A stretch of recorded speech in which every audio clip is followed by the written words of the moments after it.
Put the blame on Maine, boy.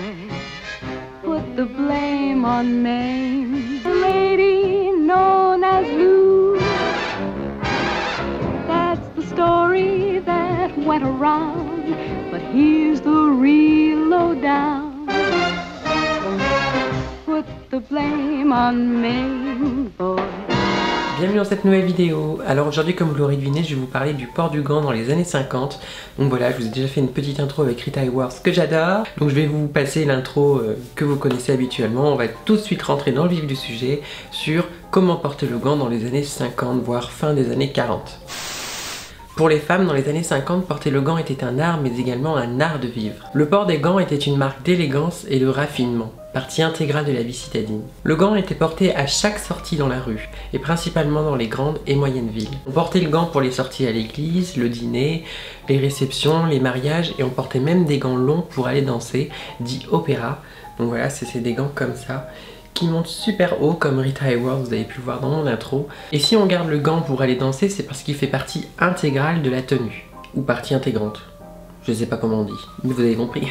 Pour les grandes occasions, les invités et les hôtesses qui les accueillaient devaient porter des gants. Le gant était vraiment porté à toutes les occasions, dès qu'on pouvait le porter, on le portait. Les femmes très élégantes les portaient également en avion, dans le train, dans tous les moyens de transport.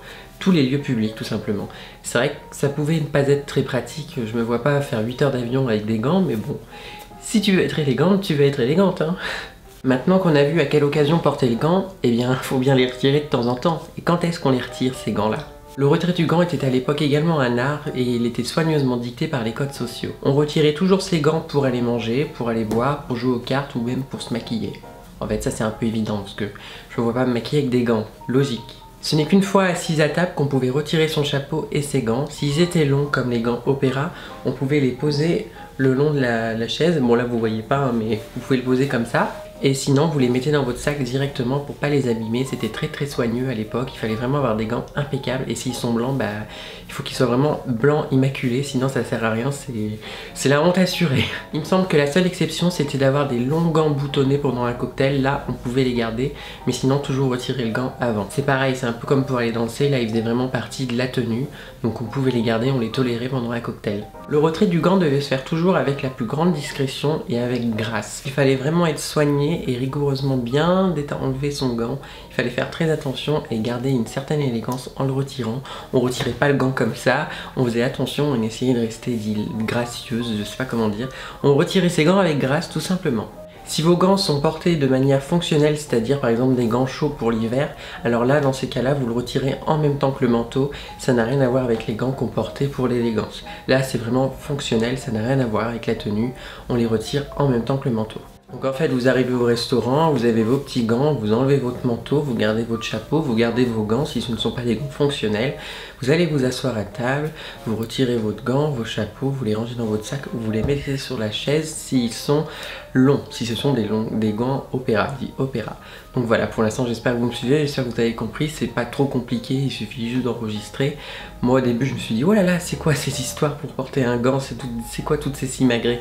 Mais non, en fait c'est plutôt sympa, c'est plutôt cool et je trouve ça ça fait un peu guindé. C'est vrai qu'on peut se dire, oh celle-là se prend pas pour de la merde, mais moi j'aime bien et puis c'est vrai que ça protégeait les mains déjà d'une, ça protégeait les rayons du soleil et puis ça a une certaine pudeur les mains, c'est quelque chose de très personnel, de très physique, enfin je sais pas, le contact avec les mains c'est très intime et je trouve ça joli en fait de porter un gant sur ses mains et de les dévoiler quand on le désire et de faire ça avec élégance, sobriété, enfin j'aime beaucoup ce concept là. Bien sûr vous faites ce que vous voulez, hein. Si vous voulez pas porter de gants vous en portez pas, moi-même j'en porte pas tous les jours, mais j'aime bien en porter de temps en temps avec ma tenue et je me sens élégante, j'aime bien ça.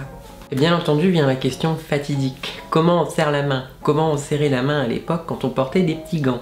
Bon là je les ai pas sur mes mains mais vous avez compris. Déjà ce qu'il faut savoir c'est qu'une dame n'enlève que très rarement ses gants pour serrer la main et ne doit jamais s'en excuser. Une femme quand elle était à l'extérieur, elle devait retirer son gant, elle pouvait retirer son gant uniquement si elle voulait saluer une femme ou un homme plus âgé qu'elle. Et pour cela on retire le gant droit et on le tient dans la main gauche. Comment on choisissait ces gants? Donc forcément il y a des couleurs qui sont flatteuses, d'autres moins, il y a des couleurs qui passent avec tout. Ça c'est intemporel, on le sait, et je vais vous expliquer comment faisaient à l'époque les femmes pour choisir leurs gants. Alors évidemment les gants blancs ou beiges sont une valeur sûre, ça match avec tout, ça marche avec tout. Le classique, les longs gants noirs dit opéra, quelque chose de chic et qui fait tout de suite très habillé, ça c'était aussi très porté à l'époque. Pour les grandes occasions, on portait des longs gants mais blancs, il fallait qu'ils soient vraiment immaculés, il fallait vraiment qu'ils soient irréprochables. Jackie Kennedy le faisait beaucoup, j'essaierai de mettre une photo ici si je le trouve, et si je la trouve, je parlais de la photo, la pauvre, je la mets genre Kennedy, désolé, enfin...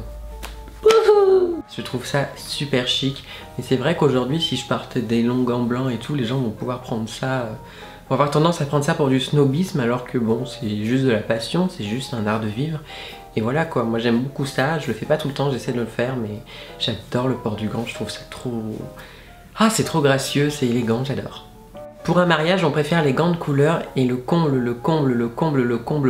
de l'élégance, c'est s'ils étaient assortis au chapeau. Bah alors là, c'était pouf. Je récapitule, les longs gants noirs comme ça, c'était chic. Les longs gants blancs pour les grandes occasions, parfait, l'élégance superbe. Et pour les mariages, les gants de couleur assortis avec le chapeau, et là, comble de l'élégance, parfait. Ensuite, il y avait des petites astuces à savoir, par exemple, porter un gant de la même couleur que sa manche allait allonger le bras. Et bien entendu, un gant de couleur plus contrastante lui donnera l'air plus court. En fait, une multitude de styles existait, je vais pas vous faire la liste entière, mais il y avait les antidérapants, à picot pour conduire, long en satin ou en dentelle pour être chic, etc., etc., etc. Il y a eu aussi le gant mi-long qui était très à la mode dans les années 60, mais bon, là on se focus plus sur les années 50. Les gants courts blancs en coton étaient le modèle le plus en vogue dans les années 50. Fermé avec un bouton au niveau du poignet, 3 coutures sur la main, c'est également le gant de Minnie Mouse. Maintenant je vais vous dire ce qu'il fallait éviter de faire, parce qu'évidemment il y a des choses à ne pas faire. Il fallait jamais garder les gants à la main une fois qu'on les avait retirés, il fallait les retirer et les cacher le plus vite possible, enfin les ranger le plus vite possible, de toute façon il fallait pas les salir, il fallait vraiment qu'ils soient nickel. Si votre gant était taché, il fallait tout de suite le retirer et le cacher, ça il fallait vraiment pas porter des gants tachés, je vous l'ai déjà redit avant, mais ça fallait les cacher tout de suite, c'était la honte, fallait pas. En même temps si tu portes des gants c'est pour être élégant, alors s'ils sont tachés... Et comme je vous ai dit tout à l'heure, s'ils étaient longs, vous pouvez les poser le long de votre chaise, il n'y a aucun problème.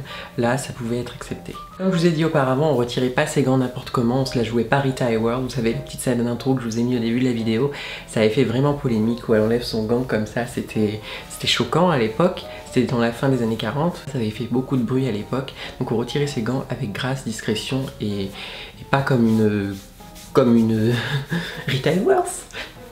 En fait, la manière dont elle retire les gants dans le film était vraiment considérée comme vulgaire à l'époque et ça avait fait vraiment beaucoup de bruit. Voilà, cette vidéo est enfin terminée, je vous laisse respirer.